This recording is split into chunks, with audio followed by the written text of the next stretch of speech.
Hello everyone, welcome to the session. So आज के lecture में हम लोग जो चैप्टर कवर करने जा रहे हैं वो चैप्टर है स्टाफिंग। स्टाफिंग चैप्टर नाम से ही पता चल जाता है कि हम लोग किससे डील करने वाले हैं पूरे के पूरे चैप्टर में। स्टाफ मतलब बेसिकली ह्यूमन रिसोर्स, हमारे वहां पे जो भी लोग काम करते हैं एज एन एम्प्लॉय उनसे डील करने वाले हैं। स्टाफिंग सुनने में तो बहुत छोटा सा वर्ड है, बहुत सिंपल वर्ड है, बट बहुत सारी चीजें हैं इसके अंदर समझने के लिए, पढ़ने के लिए। हमारे मैनेजमेंट के कितने फंक्शन होते हैं? 5 फंक्शन। कौन से? Planning, organising, staffing, directing and controlling. हम लोग पहले प्लानिंग का फंक्शन देख चुके हैं, उसके बाद वाले वीडियो में हम लोग ऑर्गेनाइजिंग देख चुके हैं। सो आज के वीडियो में हम लोग स्टाफिंग का चैप्टर देखने वाले हैं। स्टार्ट करते हैं। सबसे पहले हम लोग स्टाफिंग का मीनिंग देखने वाले हैं। जब हम लोग स्टाफिंग की बात करते हैं, स्टाफिंग क्या है? तो स्टाफिंग का मतलब होता है acquiring the right person at the right job at the right time. सही इंसान होना चाहिए, सही जगह पे होना चाहिए और सही टाइम पे होना चाहिए। उसी को हम लोग क्या बोलते हैं? स्टाफिंग बोलते हैं। स्टाफिंग के अंदर हम लोग इस चैप्टर में बहुत सारी चीजें पढ़ने वाले हैं। ये एक ऐसा प्रोसेस है जिसके अंदर बहुत सारी अलग अलग चीजें इंक्लूडेड है। जैसे कि से फॉर एग्जाम्पल, सबसे पहले recruitment, next one selection, placement, utilisation and development of employee. अब ये सब क्या होता है? सबसे पहले रिक्रूटमेंट। रिक्रूटमेंट का मतलब है सर्चिंग ऑफ प्रोस्पेक्टिव कैंडिडेट। मतलब हम लोग क्या कर रहे हैं? किसी इंसान को ढूंढ रहे हैं कि भाई हमारे वहां पे वैकेंसी है, आप हमारे वहां पे क्या कर सकते हो? अप्लाई कर सकते हो। सो क्या वर्ड्स यूज करेंगे? Searching of prospective candidate. अभी तो मैं ढूंढ रहा हूं, भाई मेरे वहां पे वैकेंसी है, आप लोग मेरे वहां पे क्या कर सकते हो? अप्लाई कर सकते हो। Next one selection. जब हम लोग सिलेक्शन की बात करते हैं, देखो आपके वहां पे रिक्रूटमेंट प्रोसेस चल रहा था, 100 लोगों ने अप्लाई किया, वैकेंसी थी, तो बट क्या आप 100 के 100 लोगों को जॉब पे रख लोगे? Not possible. जो भी बेस्ट कैंडिडेट होगा उसी को जॉब पे रखोगे ना। तो सिलेक्शन का मतलब है selecting the best candidate from the available ones. जितने भी लोग अवेलेबल है उसमें से बेस्ट को ही मैं सिर्फ रखने वाला हूं। Next is placement. जब हम लोग प्लेसमेंट की बात करते हैं, बहुत सिंपल है, right person at the right job. जिस इंसान को जो काम आता है ना उसको वही काम देना चाहिए। मुझे अगर अकाउंटिंग का काम आता है तो ऑब्वियसली मुझे अकाउंटिंग डिपार्टमेंट में रखो। क्या मार्केटिंग डिपार्टमेंट में आप लोग मुझे जॉब दोगे तो मैं काम कर पाऊंगा? Not possible. सो हम लोग ध्यान रखेंगे, रिक्रूटमेंट है, सिलेक्शन है, प्लेसमेंट है, ये सारी चीज हमको कवर करनी है। इवन ट्रेनिंग, किस तरह से एम्प्लॉयज को ट्रेनिंग दी जाती है, प्रमोशन होता है, ट्रांसफर होता है, ये सारी चीजें। तो याद रखेंगे स्टाफिंग में मेन चीज क्या है हमारे लिए? Right number of people, right kind of people at the right place and at the right time. भाई कितने लोग चाहिए, किस जगह पे चाहिए, किस टाइम पे चाहिए, ये सारी चीजें किसका पार्ट है? स्टाफिंग का पार्ट है। इसी में आगे देखते हैं, इंपॉर्टेंस देखते हैं कुछ स्टाफिंग के कि भाई स्टाफिंग फंक्शन क्यों इंपॉर्टेंट है। जिसमें सबसे फर्स्ट हमें जो बोला है वो बोला है ह्यूज इन्वेस्टमेंट। स्टाफिंग फंक्शन में क्या बोल रहे हैं? Huge investment. Huge investment in terms of time, money and effort. क्या 3 चीजें रिपीट करते हैं? Time, money and effort. ये 3 चीजें बहुत ज्यादा है। एक चीज याद रखो, आप जब स्टाफिंग फंक्शन परफॉर्म करते हो, रिक्रूटमेंट है, सिलेक्शन है, प्लेसमेंट है, कुछ भी, तो आप लोगों ने आपका टाइम दिया है, मनी, एफर्ट्स, मेहनत है उसके अंदर। और याद रखना, जब आप लोग स्टाफिंग फंक्शन परफॉर्म करते हो तो आपको जो रिटर्न मिलता है वो रिटर्न हाई भी हो सकता है, लो भी हो सकता है। मतलब हो सकता है कि आपको बहुत पॉजिटिव रिजल्ट मिले और ऐसा भी हो सकता है कि आपको नेगेटिव रिजल्ट मिले। मतलब जितना आपने एक्सपेक्ट किया था उतना शायद अच्छा ना मिले। सो बेसिकली स्टाफिंग फंक्शन हमारे लिए इंपॉर्टेंट है। We are investing our time, money and efforts, everything. Next one is the long term implications. भाई स्टाफिंग फंक्शन के ना लॉन्ग टर्म इंप्लीकेशन। आज आप लोग जिस भी इंसान को आपकी ऑर्गेनाइजेशन में लेके आते हो एज एन एम्प्लॉय, बहुत सोच समझ के लेके आना। रिक्रूटमेंट, सिलेक्शन, ट्रेनिंग, सब कुछ सोच समझ के होना चाहिए। क्यों? क्योंकि टाइम के साथ साथ जैसे एसेट्स ऑब्सोलेट होते हैं ना, वैसे ह्यूमन बींग्स भी ऑब्सोलेट हो सकते हैं, आउटडेटेड हो जाते हैं। टाइम के साथ साथ हमें भी खुद को क्या करना पड़ता है? अपडेट करना पड़ता है। तो लॉन्ग टर्म इंप्लीकेशन है, याद रखेंगे। अभी जिस भी इंसान को रख रहे हैं सोच समझ के अपॉइंट करेंगे।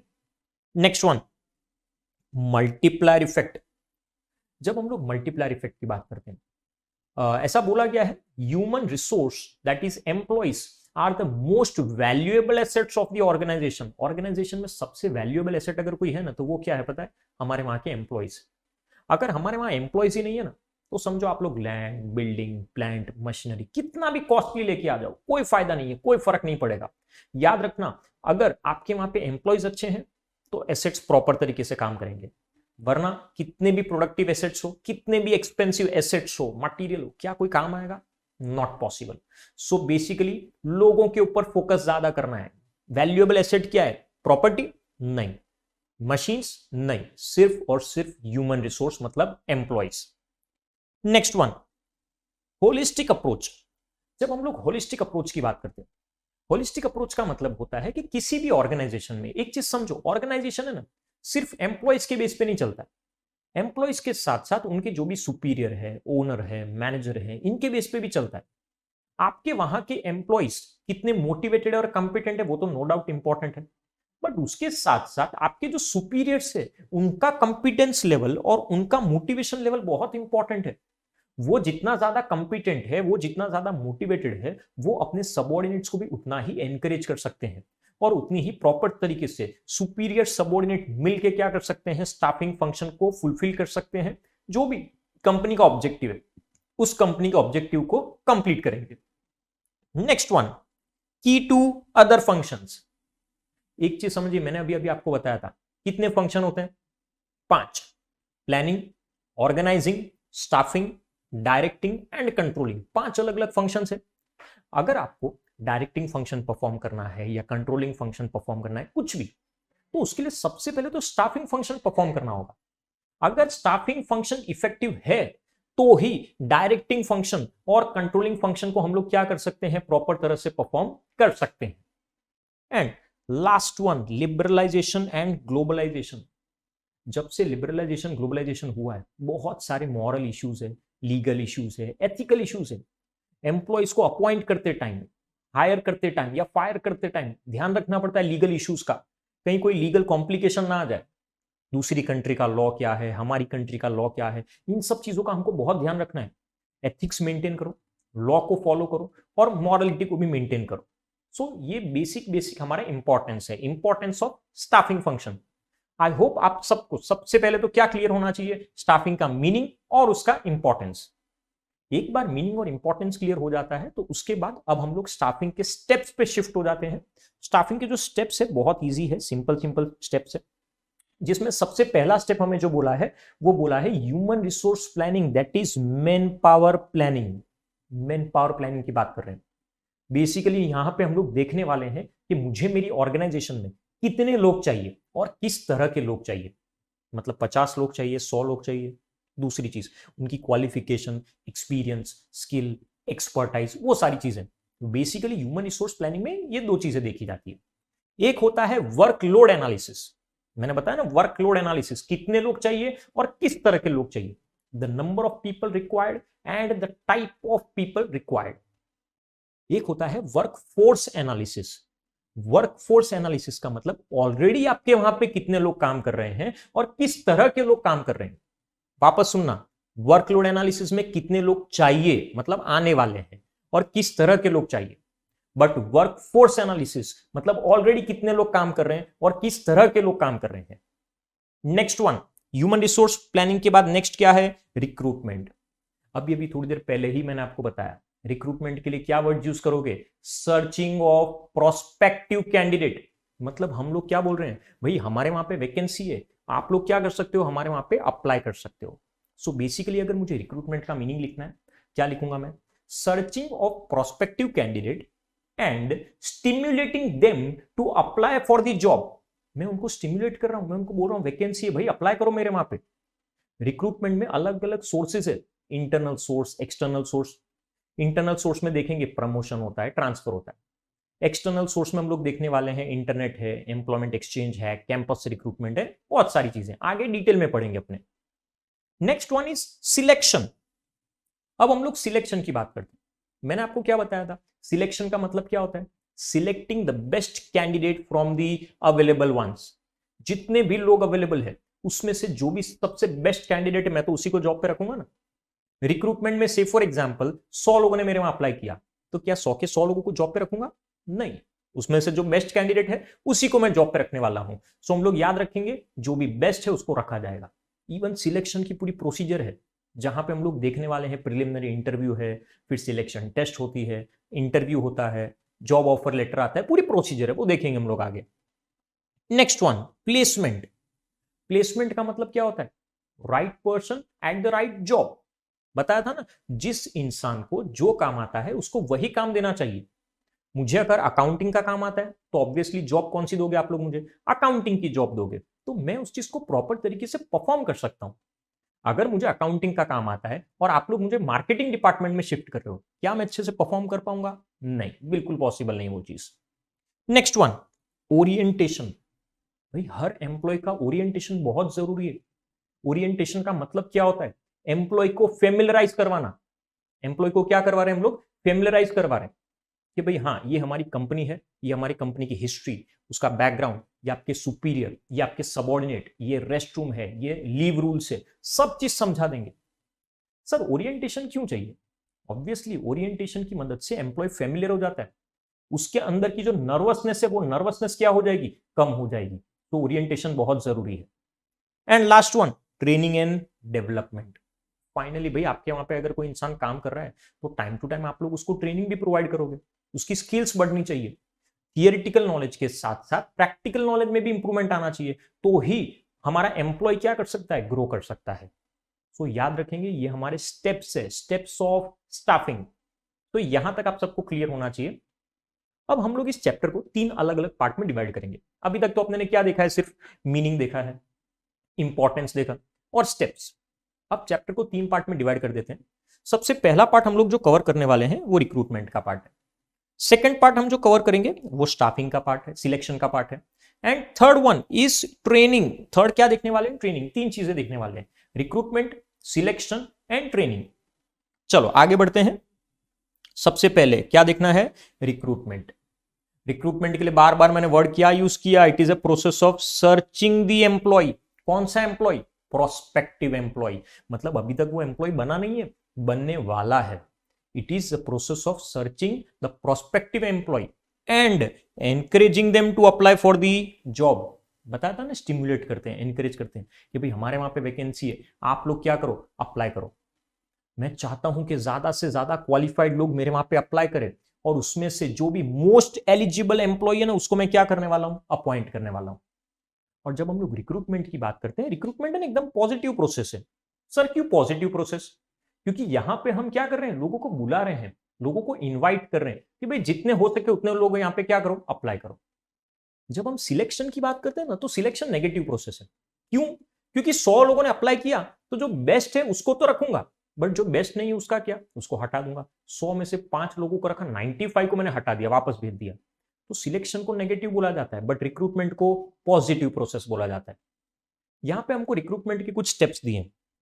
First, identify the source of supply of adequate number and right type of personal required. सबसे पहले तो सोर्स के बारे में पता कर लो कि भाई कहां से मुझे एम्प्लॉयज मिल सकते हैं, इतने एम्प्लॉयज मिल सकते हैं, ऐसे एम्प्लॉयज मिल सकते हैं। दूसरा, publicising the information about the job vacancy.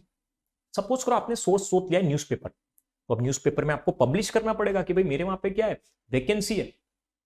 Next, assessing the alternative source of man power and choosing the best source and contacting the chosen source of recruitment to secure application. देखो मैंने newspaper में भी advertisement दी थी, television में भी advertisement दी थी, और कहीं भी और एडवर्टीजमेंट दी थी, ठीक है। अब मैं पहले तो चूज करूंगा ऑल्टरनेटिव सोर्सेज में से कि भाई कौन सा बेस्ट सोर्स है, और जो बेस्ट सोर्स मैंने सिलेक्ट किया है वहां से अब मैं एप्लीकेशंस को सिक्योर करना शुरू करूंगा कि भाई मेरे वहां पे एप्लीकेशन स्टार्ट हो जाएगी। तो बहुत छोटी सी सिंपल प्रोसीजर है रिक्रूटमेंट की। अब मैंने आपको बताया रिक्रूटमेंट, बेसिकली रिक्रूटमेंट के अंदर हम लोग देखने वाले हैं, एक होता है इंटरनल सोर्स, एक होता है एक्सटर्नल सोर्स। जब हम लोग इंटरनल सोर्सेज की बात करते हैं, इंटरनल सोर्स का मतलब है कि हम लोग जो एम्प्लॉय को ढूंढ रहे हैं, प्रोस्पेक्टिव एम्प्लॉय, वो मेरी ही कंपनी के अंदर है, मेरी ही ऑर्गेनाइजेशन के अंदर है। हमारी ऑर्गेनाइजेशन में मिडिल लेवल पे से फॉर एग्जांपल कोई वैकेंसी आ गई, अब चाहिए एम्प्लॉय, तो मैंने क्या किया? लोअर लेवल से किसी इंसान को मिडिल लेवल पे प्रमोट कर दिया। देखो एम्प्लॉय कहां था? हमारी ही ऑर्गेनाइजेशन में था, इंटरनल सोर्स है। किसी एक डिपार्टमेंट में वैकेंसी है, मैंने दूसरे डिपार्टमेंट से एम्प्लॉय को इस डिपार्टमेंट में ट्रांसफर कर दिया। देखो इंटरनल सोर्स, कंपनी के अंदर अंदर से मुझे एम्प्लॉय मिल गया। तो बेसिकली इंटरनल सोर्स मतलब एम्प्लॉय कहां पे मिलने वाला है आपको? कंपनी के अंदर ही मिलने वाला है। इस इंटरनल सोर्स के अंदर याद रखना दो चीजें, एक है प्रमोशन और एक है ट्रांसफर। प्रमोशन का मतलब, अगर आपको प्रमोशन मिलता है तो आप लोग याद रखोगे कि आपकी ऑथोरिटी मतलब पावर, आपका स्टेटस, आपकी सैलरी, आपकी रिस्पॉन्सिबिलिटी, ये सब चीजें क्या हो जाती है, इंक्रीज हो जाती है। दूसरा, जब मैं ट्रांसफर की बात करता हूं, अगर आपका ट्रांसफर हो रहा है किसी एक डिपार्टमेंट से दूसरे डिपार्टमेंट या एक जगह से दूसरी जगह पे, तो याद रखना ऑथोरिटी है, सैलरी है, स्टेटस है, वो नॉर्मली वो सब क्या रहने वाला है, सेम ही रहने वाला है। उन सब चीजों में ऐसा बहुत ज्यादा चेंज आने वाला नहीं है। So basically promotion and transfer, याद रखना ये कोई मूवी नहीं है जहां पे अगर विलन से पंगा लिया तो हीरो का ट्रांसफर हो गया, ऐसा कुछ नहीं, कोई नेगेटिव अप्रोच नहीं है। बहुत सिंपल है, जरूरत थी इसीलिए एम्प्लॉय को दूसरे डिपार्टमेंट में क्या कर दिया हमने, ट्रांसफर कर दिया है। So internal source includes two thing, promotion and transfer. चलिए अब इस इंटरनल सोर्स के कुछ एडवांटेजेस देख लेते हैं, जिसमें सबसे पहला एडवांटेज दिया है फेमिलियरिटी। भाई अगर एम्प्लॉय कंपनी के अंदर से ही मिल गया तो मेरे लिए तो बहुत अच्छी चीज है, क्योंकि वो ऑलरेडी फेमिलियर है, उसको ऑलरेडी कंपनी का एटमोस्फियर पता है, कंपनी के रूल्स एंड रेगुलेशंस पता है, सब कुछ पता है। दूसरा, इकोनॉमी, इकोनॉमिकल है, कोई खर्चा ही नहीं है। क्या मुझे एडवर्टाइजमेंट करने की या एप्लीकेशन लेके आने की या इंटरव्यू लेने की कोई जरूरत है? नॉट एट ऑल, बहुत इकोनॉमिकल है, बिना खर्चे के एम्प्लॉय ढूंढ रहे हैं हम लोग। Next one, motivational value. Motivational value का मतलब है कि भाई हम लोग अगर किसी एम्प्लॉय को लोअर लेवल से मिडिल लेवल पे प्रमोट करते हैं या मिडिल लेवल से टॉप लेवल पे प्रमोट करते हैं, बाकी के एम्प्लॉयज मोटिवेट हो जाते हैं। वो लोग सोचते हैं कि क्या पता हमने भी अच्छे से काम किया तो एक दिन हमारा भी क्या हो जाएगा, प्रमोशन हो जाएगा। सो मोटिवेट हो रहे हैं बाकी लोग भी। Next, better utilisation of existing talent. भाई जो भी मेरे वहां पे एग्जिस्टिंग टैलेंट है, एक चीज सोच के देखो, अगर मेरे वहां पे ही अच्छा एम्प्लॉय है, उसके पास टैलेंट है, तो मैं उसी को यूज ना करूं, बाहर क्यों ढूंढने जाऊं किसी और एम्प्लॉय को और मेहनत करूं। सो एग्जिस्टिंग टैलेंट को हम लोग और अच्छे से यूज कर सकते हैं। And last one, less time consuming. Time consuming नहीं है, बिल्कुल भी, बिल्कुल नहीं है। उसका रीजन है कंपनी के अंदर अंदर है, बाहर से ढूंढ के लेके आता ना तो मेरा टाइम वेस्ट होता, बट कंपनी के अंदर किसी एम्प्लॉय को ढूंढना बहुत कम टाइम जाएगा उसके अंदर। सो ये हमारे बेसिक बेसिक एडवांटेजेस है, advantages of internal source. Next one is the disadvantages. अभी एक चीज समझो, अगर फायदा है तो नुकसान भी तो होगा ना कुछ कुछ। देखते हैं, सबसे पहले लिमिटेड चॉइस। भाई ये बहुत बड़ी प्रॉब्लम है। अगर मेरे वहां पे टोटल 50 एम्प्लॉयज काम करते हैं, अब मुझे किसी एम्प्लॉय की जरूरत पड़ी, प्रोस्पेक्टिव एम्प्लॉय की, तो मेरे वहां ऑलरेडी कितने लोग हैं, सिर्फ 50 लोग हैं, क्या चॉइस मिली मुझे? नहीं मिली। वही अगर मैं बाहर से लेके आता ना तो शायद 100-200 लोग अप्लाई करते, तो मुझे चॉइस कितनी अच्छी मिलती। यहां पे चॉइस नहीं है क्योंकि ऑर्गेनाइजेशन में ऑलरेडी कम लोग हैं। Next, incomplete source. देखो आप लोग जैसा एम्प्लॉय एक्सपेक्ट करते हो, क्या ऐसा जरूरी है कि वैसा एम्प्लॉय आपको मिल ही जाए? इम्पॉसिबल है। देखो हर बार जैसा एम्प्लॉय चाहिए वैसा ऑर्गेनाइजेशन में मिले, not possible. So complete source नहीं है, इनकम्प्लीट सोर्स है। Next one is inbreeding.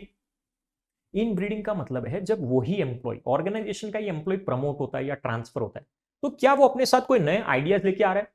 बिल्कुल नहीं, वही पुराने के पुराने आइडियाज ही चल रहे हैं, कुछ नया चेंजेस नहीं है। मतलब वही घिसे पिटे आइडियाज वो लेके आ रहा है और उसी चीज को चला रहा है। अगर बाहर से कोई एम्प्लॉय आता ना तो शायद फ्रेश ब्लड एंटर होता ऑर्गेनाइजेशन में, नए आइडियाज लेके आता, नई सोच लेके आता, बट यहां पे ऐसा नहीं हो रहा। Next one, lack of competition. भाई कॉम्पिटिशन का है इंटरनल सोर्स में, सबको पता है कि भाई कौन क्या है, किसकी क्या कैपेबिलिटी है, स्किल है। एम्प्लॉयज एक दूसरे के साथ कंपीट नहीं करते बहुत ज्यादा। अगर एक्सटर्नल सोर्स की बारी आ जाती है ना, बाहर से अगर कोई एम्प्लॉय आता है तो कॉम्पिटिशन बढ़ जाता है, एफिशिएंसी बढ़ जाती है। And last one, conflict.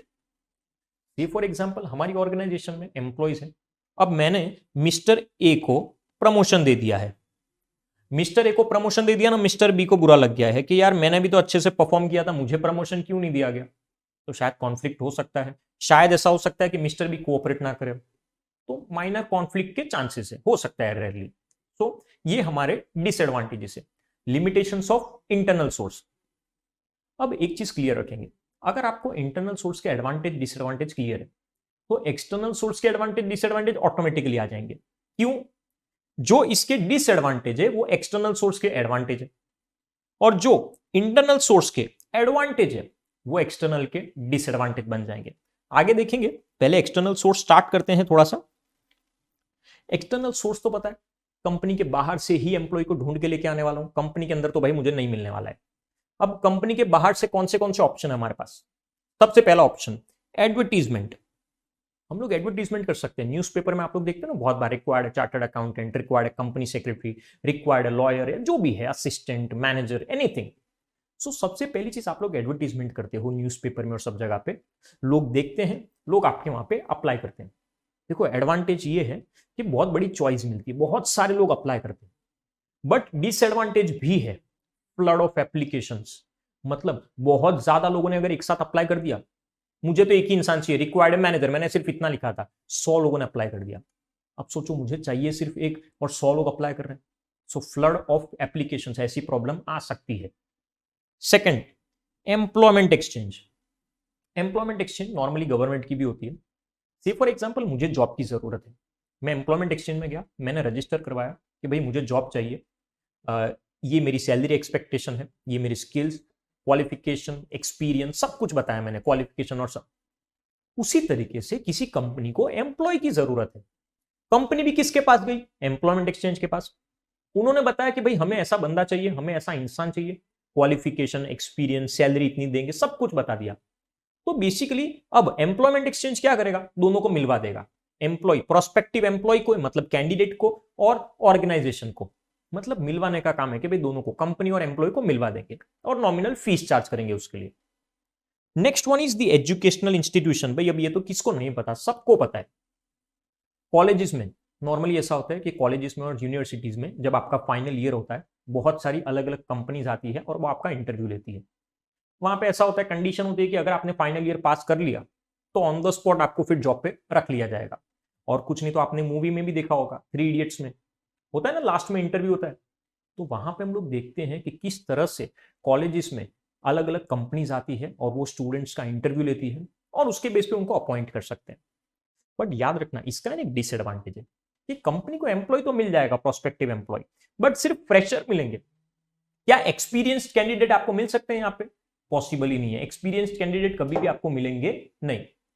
तो वो चीज का ध्यान रखना है, सिर्फ फ्रेशर्स मिलेंगे। Next, the placement agencies, placement consultant. Almost पता है किसके जैसा है? एम्प्लॉयमेंट एक्सचेंज के जैसा है। Placement agencies, placement consultant private agency चल रही है बेसिकली। मुझे जॉब चाहिए, मैं प्लेसमेंट कंसल्टेंसी के पास गया। कंपनी को इंसान चाहिए, वो भी प्लेसमेंट कंसल्टेंसी के पास गए। बट प्लेसमेंट कंसल्टेंसी वाले थोड़े अच्छे एम्प्लॉयज, मतलब मिडिल लेवल के लिए, टॉप लेवल के लिए, अगर कंपनी को एम्प्लॉय चाहिए तो वो लोग ढूंढ के देते हैं। कंपनी बता देती है ये हमारी रिक्वायरमेंट है, मिडिल लेवल के लिए या टॉप लेवल के लिए, टॉप लेवल ऑफिशियल्स के लिए। ये लोग इंसान को ढूंढते हैं, एलिजिबिलिटी चेक करते हैं, इवन बहुत बार तो इंटरव्यू सब भी ले लेते हैं और लास्ट में फाइनली हैंड ओवर कर देते कि लो भाई आपको जैसा इंसान चाहिए था वैसा इंसान हम लोगों ने ढूंढ लिया है। Next, casual callers, that is waiting list. बहुत बार ऐसा होता है कि हमको पता है कि यार किसी कंपनी में मतलब कुछ वैकेंसी है नहीं है, कोई आइडिया नहीं है, हमने फिर भी इस कंपनी में अप्लाई कर दिया। फोन करके पूछ सकते हैं, कंपनी में जा सकते हैं, कुछ भी। कंपनी में चला गया मैं, कंपनी ने बोला सर वैकेंसी नहीं है। पर कंपनी क्या बोलेगी? सर एक काम करो, आपका जो सीवी है आप वो सीवी हमको दे दो, हम लोग रख लेते हैं। आगे जाके अगर कभी भी कोई भी रिक्वायरमेंट आती है, वैकेंसी आती है, तो हम डेफिनेटली आपको क्या करने वाले हैं? कॉन्टैक्ट करने वाले हैं। तो बेसिकली कैजुअल कॉलर्स में ऐसा होता है कि आप लोग अपनी डिटेल्स वहां पे सबमिट करके आ गए हो, इवन दो वैकेंसी नहीं है, बट फ्यूचर में जब भी वैकेंसी अराइज होगी तो वो लोग आपको क्या करने वाले हैं? कॉन्टैक्ट करने वाले हैं। Next one, direct recruitment. अब डायरेक्ट रिक्रूटमेंट बहुत नॉर्मल है, बेसिक लेवल के वर्कर्स के लिए है। बहुत सारी कंपनीज क्या करती है पता है? अपने फैक्ट्री गेट पे नोटिस चिपका देती है, required worker, required delivery boy और वो सारी चीजें। अब ये क्या है? Direct recruitment. इंसान आता जाता है, इंसान वहां पे देखेगा, अगर उसको जरूरत है तो जॉब के लिए अप्लाई कर देगा, शायद ऑन द स्पॉट इंटरव्यू भी हो जाए और उसको रख लिया जाए। और ये किसके लिए? मैंने क्या बोला? बेसिक वर्कर्स के लिए। अब मैनेजर के लिए या टॉप ऑफिशियल्स के लिए थोड़ी ऐसे हम लोग फैक्ट्री गेट पे नोटिस चिपकाएंगे, required manager, required chartered accountant और कंपनी सेक्रेटरी, नॉट पॉसिबल। वो लोग हाई लेवल ऑफिशियल्स है। ये तो सिर्फ बेसिक बेसिक एम्प्लॉयज के लिए हो सकता है, बेसिक वर्कर्स के लिए हो सकता है, डिलीवरी बॉय और वो सब के लिए। Next one, recommendation of present employee. Recommendation of present employee, ऐसा भी पॉसिबल है। मेरे वहां पे 5 लोग काम करते हैं, मुझे और एम्प्लॉय की जरूरत है। मैंने मेरे प्रेजेंट एम्प्लॉय को भी बोल दिया कि यार तुम्हारे पहचान में अगर तुम्हारे कोई फ्रेंड्स, रिलेटिव्स या कोई भी हो जिसको जॉब की जरूरत है तो उसको रेफर करना मेरे वहां पे। उन्होंने रेफर कर दिया और मैंने उस इंसान का इंटरव्यू सब लिया और शायद जॉब पे रख लिया अगर वो एलिजिबल है तो। बट याद रखना, अगर आप लोग किसी को भी रेकमेंड करते हो तो आपको उसकी श्योरिटी भी लेनी पड़ती है, क्योंकि अगर उस इंसान ने कुछ भी किया तो मैं तो आपको भी बोलूंगा ना कि भाई आपने कैसा एम्प्लॉय रेकमेंड कर दिया है।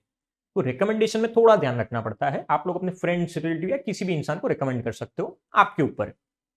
Next one, the labour contractors and the jobbers. Labour contractors होते हैं, जॉबर्स होते हैं, ये लोग क्या करते हैं पता है? ये लोग है ना एम्प्लॉयज के साथ, वो जो वर्कर्स होते हैं ना बेसिक एकदम लेबरर्स, उनसे डील करते हैं। लेबरर्स को एक जगह से लेके दूसरी जगह पे लेके जाते हैं, उस जगह पे पूरे दिन काम करवाते हैं और शाम को उनका पेमेंट कर दिया। बेसिकली ना कंस्ट्रक्शन साइट ये सब पे बहुत होता है ऐसा। कॉन्ट्रैक्टर्स क्या करते हैं? बेसिकली लेबर्स को कंस्ट्रक्शन साइट पे लेके जाते हैं, काम करवाते हैं। जो ओनर है वो किसको पेमेंट करता है? कॉन्ट्रैक्टर को। और कॉन्ट्रैक्टर किसको पेमेंट करता है? लेबरर्स को। तो इस तरीके से चेन चलती रहती है। And last one is internet. Obvious बात है, इंटरनेट पे भी होता है ना कि हम लोग जॉब ढूंढ सकते हैं और सब कुछ है। कंपनीज भी पोस्ट करती है और हम लोग भी पोस्ट करते हैं। Simple example naukri.com, best example है ये, कि भाई वहां पे भी क्या हो सकता है, हम लोग देख सकते हैं बहुत सारी वैकेंसीज और सब कुछ पोस्ट होता है। आज के टाइम पे ये मेथड बहुत ज्यादा चलता है। तो ये अलग अलग सोर्सेज है। कौन से सोर्सेज है? ये हमारे एक्सटर्नल सोर्सेज है। आई होप सबसे पहले यहां तक सबको क्लियर होना चाहिए, इंटरनल एंड एक्सटर्नल सोर्स तक। और जब हम लोग इंटरनल एंड एक्सटर्नल सोर्स की बात करते हैं तो एक्सटर्नल सोर्स के एडवांटेज देख लेते हैं। मैंने आपको बताया था इंटरनल सोर्स के जो डिसएडवांटेज है वो यहां पे क्या कन्वर्ट हो जाएंगे? एडवांटेज में। एक्सटर्नल सोर्स का सबसे पहला एडवांटेज, वाइडर चॉइस। भाई चॉइस बहुत ज्यादा मिलती है। बाहर से अगर लोगों को ढूंढ के लेके आ रहा हूं, इतने लोग अप्लाई कर रहे हैं, 100, 150, 200, तो चॉइस बहुत मिलती है, अच्छी बात है। दूसरी चीज, फ्रेश टैलेंट। भाई इन ब्रीडिंग नहीं होता, बाहर से लोग आते हैं, नया टैलेंट आता है, अच्छे आइडियाज आते हैं, नई सोच ऑर्गेनाइजेशन में आती है। बेसिकली फ्रेश ब्लड एंटर करेगा हमारी ऑर्गेनाइजेशन में। Next one, healthy competition. भाई हमारे वहां पे हेल्दी कंपटीशन क्रिएट होता है। बाहर के एम्प्लॉयज आते हैं ना, तो एक तरीके से इंटरनल एम्प्लॉयज और बाहर के एम्प्लॉयज में ना कंपटीशन हो जाता है। वो लोग क्या करते हैं? एक दूसरे के साथ कंपीट करते हैं, एफिशिएंसी बढ़ती है। बेनिफिट किसको मिलता है? ऑर्गेनाइजेशन को बेनिफिट मिलता है। Next one, complete source. भाई कंप्लीट सोर्स, आपको जैसा इंसान चाहिए ना वैसा इंसान आपको मिल जाएगा। आप लोग क्या करो, एडवर्टाइजमेंट में और सब में बता दो और एग्जैक्ट वैसा इंसान आपको आसानी से मिल जाएगा। तो ये आपके एडवांटेजेस है, एडवांटेजेस ऑफ एक्सटर्नल सोर्स। उसी तरीके से डिसएडवांटेजेस, सबसे पहले frustration among the present employee. भाई प्रेजेंट एम्प्लॉय में फ्रस्ट्रेशन आ सकता है ना, 100% है। उसका रीजन है, आप सोच के देखो, प्रेजेंट एम्प्लॉय, मैंने क्या किया, कोई वैकेंसी थी और मैं बाहर से किसी इंसान को लेके आ गया मिडिल लेवल पे या टॉप लेवल पे। प्रेजेंट एम्प्लॉय क्या सोचेगा कि यार मैं भी तो था ना, मुझे भी तो प्रमोट कर सकते थे, मुझे भी तो वहां पे लेके जा सकते थे, मुझे क्यों नहीं लेके गए और बाहर से क्यों लेके आए? फ्रस्ट्रेशन बढ़ गया। दूसरी चीज, एक्सपेंसिव मेथड। ही मेथड बहुत एक्सपेंसिव है, खर्चा कितना होता है? इंटरनल सोर्स में कोई खर्चा नहीं, कोई टेंशन ही नहीं अपने को, भाई एम्प्लॉय अंदर ही है। लेकिन एक्सटर्नल सोर्स के अंदर बाहर से ढूंढ के लेके आना है आपको, पहले एडवर्टाइजमेंट करते हो, फिर एप्लीकेशन एक्सेप्ट करते हो और सब कुछ है, तो बेसिकली एक्सपेंस बढ़ जाएगा। Next one is time consuming. भाई टाइम तो बहुत जाने वाला है, क्योंकि पूरी प्रोसेस फॉलो करोगे, एडवर्टीजमेंट दोगे, फिर वो आएगा, चेक करोगे एलिजिबिलिटी और सब कुछ है, तो टाइम जाएगा इसके अंदर। And last one, uncertain source. अब ये लोग बोल रहे हैं अनसर्टन सोर्स, देखो बेसिकली ये तो बहुत रेयरली कभी ऐसा हो सकता है कि एक्सटर्नल मेथड में भी आपको जैसा इंसान चाहिए वैसा ना मिले, मुश्किल है, नॉर्मली मिल जाता है। सो ये पॉइंट मैं थोड़ा कम मानता हूं, ठीक है। अब यहां पे हमारा जो बेसिकली रिक्रूटमेंट का पार्ट है वो कंप्लीट होता है, मतलब चैप्टर का फर्स्ट पार्ट रिक्रूटमेंट कंप्लीट हो। सो अब हम लोग सेकंड पार्ट पे शिफ्ट हो जाते हैं, वो है सिलेक्शन। मैंने आपको बताया सिलेक्शन का मतलब क्या होता है, selecting the best candidate from the available one. Recruitment में जितने भी लोगों ने अप्लाई किया था ना, उसमें से सबसे बेस्ट कैंडिडेट को रखने वाले। Selection is the process of carefully screening the candidate. भाई सबसे पहले तो प्रॉपर तरीके से चेक कर लो कि वो कैंडिडेट क्या है, so as to identify and choose the most suitable person. भाई क्या चाहिए अपने को? मोस्ट सुटेबल, सबसे बेस्ट इंसान चाहिए। Under it the qualification, experience and the background of the applicant are evaluated. जब मैं किसी इंसान को सिलेक्ट करता हूं तो मैं क्या चेक करता हूं? सबसे पहले उसकी क्वालिफिकेशन, दूसरा उसका एक्सपीरियंस और थर्ड वन उसका बैकग्राउंड। और उसके बाद हम लोग बेसिकली क्या करने वाले हैं? एम्प्लॉय को सिलेक्ट करने वाले हैं।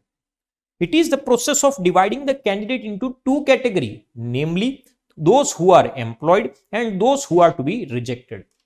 सिलेक्शन में आप लोग क्या कर सकते हो? दो ही कैटेगरी है, या तो आप लोग उस इंसान को सिलेक्ट करोगे, रख लोगे, या फिर आप लोग उस इंसान को रिजेक्ट कर देने वाले हो। और इसीलिए इसको क्या बोला जाता है, नेगेटिव प्रोसेस बोला जाता है। याद करो रिक्रूटमेंट क्या था, पॉजिटिव प्रोसेस, ये क्या है, नेगेटिव प्रोसेस है।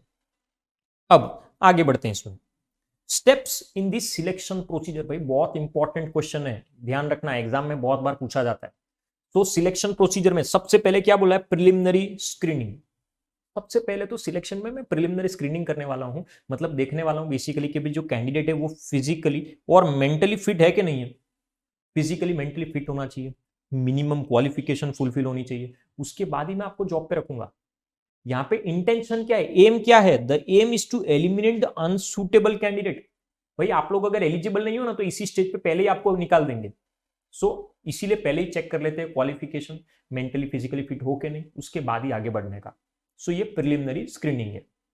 Next one, the application blank.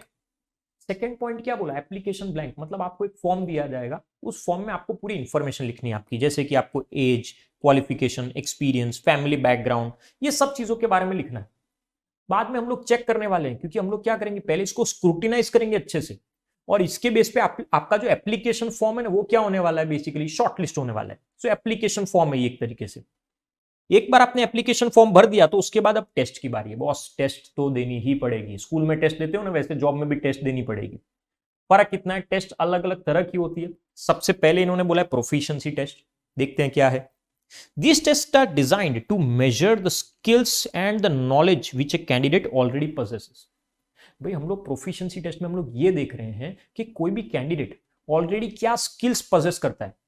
आपने मेरे वहां पे अप्लाई किया तो क्या आप कोई स्किल पोजेस करते हो, और अगर करते हो तो अब हम लोग चेक करने वाले कि आपके अंदर वो स्किल है या नहीं है। देखते हैं कैसे। सबसे पहले trade test, it seeks to measure the applicant's level of knowledge and skill in a particular trade or profession. Suppose करो ट्रेड टेस्ट की बात करते हैं, आपने मेरे वहां पे अप्लाई किया और आपने बोला कि भाई मैं अकाउंटिंग की जॉब के लिए अप्लाई कर रहा हूं, तो ठीक है, आपको अकाउंटिंग आता है तो मैं चेक करूंगा, अकाउंटिंग का कुछ क्वेश्चंस पूछूंगा, टेस्ट उसके ऊपर होने वाली है। बहुत सिंपल है, trade test. Next, the skill और the dexterity test, it seeks to measure how quickly and efficiently the candidate performs. भाई आप लोग कितना स्मूथली किसी काम को कर सकते हो, कितनी जल्दी और कितना एफिशिएंटली काम कर सकते हो। सपोज करो आप लोग टाइपिंग की जॉब के लिए आ रहे हो, तो मैं देखने वाला हूं कि आप लोग कितना एफिशिएंटली और कितना स्मूथली क्या कर सकते हो, टाइप कर सकते हो। सो वो चीज क्लियर होनी चाहिए। सो स्किल और डेक्स्टर्टी टेस्ट की बात की है। Next one, aptitude test. Proficiency test में क्या देख रहे थे पता है, कि आपके पास ऑलरेडी वो स्किल है और वो चेक कर रहा हूं। लेकिन एप्टीट्यूड टेस्ट में मैं ये देख रहा हूं कि आप कितनी जल्दी किसी चीज को सीख सकते हो, the potential for acquiring the knowledge, कि कितनी जल्दी आप में कितना पोटेंशियल है कि नॉलेज एक्वायर कर सकते हो, सीख सकते हो। जैसे कि सबसे पहले बोल रहे हैं इंटेलिजेंस टेस्ट, मतलब आईक्यू लेवल चेक करने वाले हैं। आप लोगों का जो मेंटल अलर्टनेस है पहले वो चेक करूंगा, फिर आप लोग किस तरीके से आपका मेमोरी पावर है, आपकी कैपेसिटी है कि आप लोग किस तरीके से किसी चीज को किसी और चीज के साथ क्या कर सकते हो, रिलेट कर सकते हो। तो आईक्यू लेवल चेक करना है बेसिकली। दूसरा, इंटरेस्ट टेस्ट। इंटरेस्ट टेस्ट मतलब मैं ये देख रहा हूं कि भाई आपको किस चीज में इंटरेस्ट है। हो सकता है कि आपको इंटरेस्ट मार्केटिंग में हो, लेकिन कोई जॉब नहीं मिली तो फाइनली आपने अकाउंटिंग में अप्लाई कर दिया, तो भाई वो तो गलत है ना। मैं पहले देखूंगा कि आपको किस में इंटरेस्ट है और उसके हिसाब से ही फिर आगे बढ़ेंगे हम लोग। And last one, the personality test. Personality test में आपकी पर्सनैलिटी चेक कर रहा हूं, आपका टेम्परामेंट कैसा है, आपका इमोशनल लेवल कैसा है। वो जो इंसान जॉब के लिए अप्लाई कर रहा है ना, वो मैच्योर है या नहीं, उसकी मैच्योरिटी चेक करनी है मुझे, उसका वैल्यू सिस्टम, उसके एथिक्स चेक करने हैं, और उसके बाद ही हम आगे बढ़ेंगे। तो बेसिकली दो तरह की टेस्ट देखी हमने। एक क्या देखा, प्रोफिशिएंसी टेस्ट, जिसमें हमने देखा था नॉलेज ऑलरेडी है बट वही चेक करना है। दूसरा हमने क्या देखा, एप्टीट्यूड टेस्ट। एप्टीट्यूड टेस्ट के अंदर हम लोग क्या देख रहे हैं कि कितनी जल्दी आप किसी चीज को एक्वायर कर सकते हो, सीख सकते हो। अब चलो भाई, आपने क्या देखा अभी तक, अपने ने स्टेप्स में वापस एक बार देख लेते हैं। पहले प्रिलिमिनरी स्क्रीनिंग की थी, मतलब एलिजिबिलिटी चेक करते हो। सेकंड पॉइंट में क्या देखा अपने लोगों ने, तो एप्लीकेशन फॉर्म भरवा लिया था हमने कैंडिडेट से। थर्ड पॉइंट में क्या देखा भाई, हमने टेस्ट भी ले लिए। अब आगे बढ़ते हैं टेस्ट के आगे। चलो पहले टेस्ट के एडवांटेज देख लेते हैं।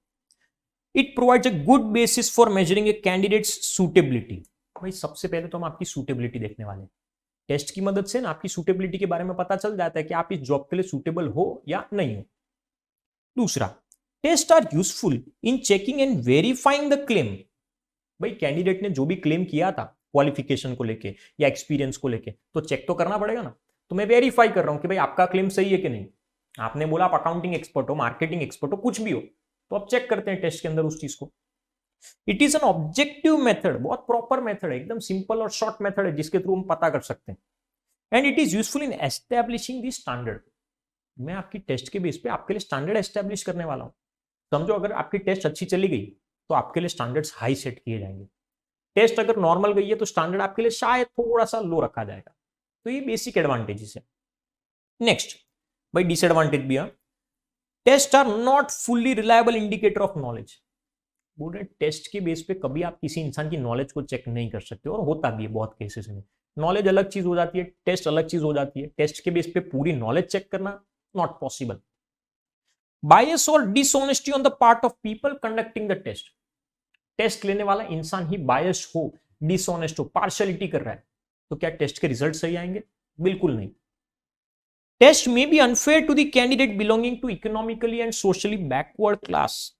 ऐसा हो सकता है कि टेस्ट है ना अनफेयर है, जो बैकवर्ड क्लास से बिलोंग करते हैं, इकोनॉमिकली बैकवर्ड क्लास है या सोशली बैकवर्ड क्लास है, तो शायद उनके लिए जो टेस्ट है वो सही नहीं है।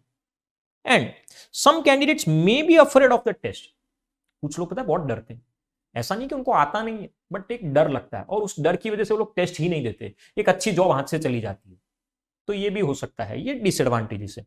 तो चलो हमारा टेस्ट का पॉइंट हो गया complete. Next one, fourth point, selection for employment interview. Finally interview की बारी आ चुकी है। पहली बार फेस टू फेस इंटरव्यू होने वाला है। किसके बीच में? एम्प्लॉयर और कैंडिडेट के बीच में, कि भाई face to face question answer होंगे, क्वेश्चंस पूछे जाएंगे। एम्प्लॉयर कैंडिडेट को क्वेश्चंस पूछने वाला है और एम्प्लॉय फेस टू फेस उसका आंसर देने वाला है। हाँ, एम्प्लॉय को भी थोड़ा बहुत डाउट है तो पूछ सकता है, कोई प्रॉब्लम नहीं है। बट है ना, इंटरव्यू के कुछ डिसएडवांटेज है। सबसे पहला डिसएडवांटेज क्या? तो भाई ये टाइम कंज्यूमिंग है, बहुत टाइम चला जाता है, और इसमें एक्सपेंस भी, खर्चा भी अच्छा खासा हो जाता है। दूसरी चीज, it can test only the personality and not the skills. Test के थ्रू शायद आप लोग सामने वाले की पर्सनैलिटी चेक कर सकते हो, उसकी एक्चुअल स्किल्स को चेक करना मुश्किल है। Third, the interviewer may not be an expert and may fail to extract the relevant information. Test लेने वाला इंसान ही अगर एक्सपर्ट नहीं हुआ, अगर वो इंसान आपके बारे में पूरा पता नहीं कर पाया, तो गलती किसकी? ऑब्वियस बात है, जो इंसान टेस्ट ले रहा था उसकी। एंड द पर्सनल जजमेंट और the biasness of the interviewer. Interview लेने वाला इंसान ही अगर पार्शियलिटी करता है, अगर वही इंसान बायस्ड है, तो भी प्रॉब्लम है। नेक्स्ट वन, चलिए इंटरव्यू हो गया, अब मेडिकल एग्जामिनेशन। अब मेडिकल चेकअप की बारी आ चुकी है कि भाई हम लोग क्या करने वाले हैं, कैंडिडेट का मेडिकल चेकअप देखना है कि भाई वो फिजिकली फिट है या नहीं है जॉब के लिए, ताकि बाद में कोई डिसीज नहीं पता चलना चाहिए। जो है वो पहले देख लेंगे, अगर आप फिजिकली फिट हो तो हमको टेंशन नहीं है, हम आपको जॉब पे रख लेंगे। सो बाद में कोई सीरियस डिसीज है ऐसा कुछ नहीं होना चाहिए, वो हम पहले से चेक कर रहे हैं। नेक्स्ट भाई नंबर 6, चेकिंग रेफरेंस और बैकग्राउंड। आप लोग मेरे वहां पे अप्लाई करते हो तो मैं डायरेक्टली थोड़ी आपको रखूंगा। मैं क्या करूंगा, पहले रेफरेंस चेक करूंगा, बैकग्राउंड चेक करूंगा। मैं बोलूंगा कि भाई कम से कम 2 लोगों का तो मुझे रेफरेंस दो जिनको मैं कांटेक्ट कर सकूं और आपके बारे में पता कर सकूं, टेलीफोन के थ्रू या कैसे भी। कैरेक्टर के बारे में पता होना चाहिए, एबिलिटी के बारे में पता होना चाहिए, स्किल्स के बारे में, ये सब चीजों के लिए। And last one, the final approval. भाई फाइनल अप्रूवल है, जॉब ऑफर आ चुका है आपके पास, जो बेसिकली कॉन्ट्रैक्ट है, कॉन्ट्रैक्ट ऑफ एम्प्लॉयमेंट है, जिसके अंदर आपके salary, leave rules, date of joining, rules and regulation सब कुछ लिखा हुआ है, और फाइनली आपकी जॉब लग गई। और यहां पे हमारे सिलेक्शन प्रोसीजर खत्म। याद रखना, सिलेक्शन प्रोसीजर है, ये स्टेप से, तो एग्जाम में अगर पूछते हैं ना तो line wise step by step ही लिखना पड़ेगा, और कोई ऑप्शन अवेलेबल नहीं है। नेक्स्ट, मीनिंग ऑफ ट्रेनिंग, ये हमारा थर्ड पार्ट है। अभी तक 2 पार्ट हुए। पहला पार्ट क्या था? रिक्रूटमेंट का। दूसरा पार्ट क्या था? सिलेक्शन का। अब थर्ड पार्ट है ट्रेनिंग। देख लेते हैं meaning. Training is the process of improving the job knowledge and the skills of the employees so as to enable them to perform well. भाई ट्रेनिंग के अंदर हम लोग क्या कर रहे हैं, हम लोग चाहते हैं कि हमारा जो एम्प्लॉय है ना, उसकी परफॉर्मेंस बढ़नी चाहिए, उसकी स्किल्स और अच्छी होनी चाहिए। Job knowledge, theoretical knowledge, practical knowledge, ये सारी चीजें। और याद रखना, ये जो ट्रेनिंग है ना, ये 2 वे प्रोसेस है। क्या है ये? 2 वे प्रोसेस। एक टीचर है और एक लर्नर है, एक जन समझा रहा है, एक जन सिखा रहा है, तो दूसरा जन क्या कर रहा है? सीख रहा है। There must be someone to learn and someone to teach. मैं आपको सिखाऊंगा और आप लोग उस चीज को सीखोगे। सो ट्रेनिंग की बात की गई है यहां पे। ट्रेनिंग में अब अलग अलग टाइप से अलग अलग तरह की ट्रेनिंग होती है। सबसे पहले हमको जो बोला है वो बोला है ओरिएंटेशन ट्रेनिंग। ओरिएंटेशन हमने अभी स्टाफिंग के स्टेप्स में देखा था, याद करो। ओरिएंटेशन का मतलब है कि जो नया एम्प्लॉय आता है ना उसको ओरिएंटेशन देते हैं, कंपनी के बारे में बताते हैं, ऑर्गेनाइजेशन के बारे में, ऑर्गेनाइजेशन का एनवायरनमेंट कैसा है, रूल्स एंड रेगुलेशंस, आपका सुपीरियर, आपका सबऑर्डिनेट, रेस्ट रूम कहां पे है, लीव रूल्स क्या है, सब कुछ। और ये ओरिएंटेशन ट्रेनिंग क्यों होती है, मैंने क्या बताया था, ताकि इंसान की जो नर्वसनेस है ना, वो नर्वसनेस क्या हो जानी चाहिए, कम हो जानी चाहिए। Next, job training. भाई दूसरा ऑप्शन भी है जॉब ट्रेनिंग। आप लोग काम करते जाओ, काम के साथ साथ ही आपको ट्रेनिंग मिलती जाएगी। It refers to the training provided with a view to increase the knowledge and skill of an employee for improving the performance. आप एम्प्लॉय हो और आपको काम सिखाया जाएगा, आपको करेक्ट मेथड बता रहे हैं कि किसी भी इक्विपमेंट को या किसी भी मशीन को या किसी भी चीज को कैसे प्रॉपर तरीके से कर सकते हो। अगर मैंने आपको जॉब ट्रेनिंग दे दी तो ऑब्वियस बात है एक्सीडेंट कम होंगे, वेस्टेज कम और इनएफिशिएंसी भी कम। Next, safety training. Safety training दे रहा हूं, बेसिकली नाम से ही पता चलता है मैं चाहता हूं कि हमारी ऑर्गेनाइजेशन में एक्सीडेंट ना हो, मशीनरी को डैमेज ना हो। तो सेफ्टी इंस्ट्रक्शंस और वो सब आपको दे दिए जाएंगे कि किस तरह से आप किसी भी एसेट को या मशीनरी ये सब को क्या करने वाले हो, यूज करने वाले हो।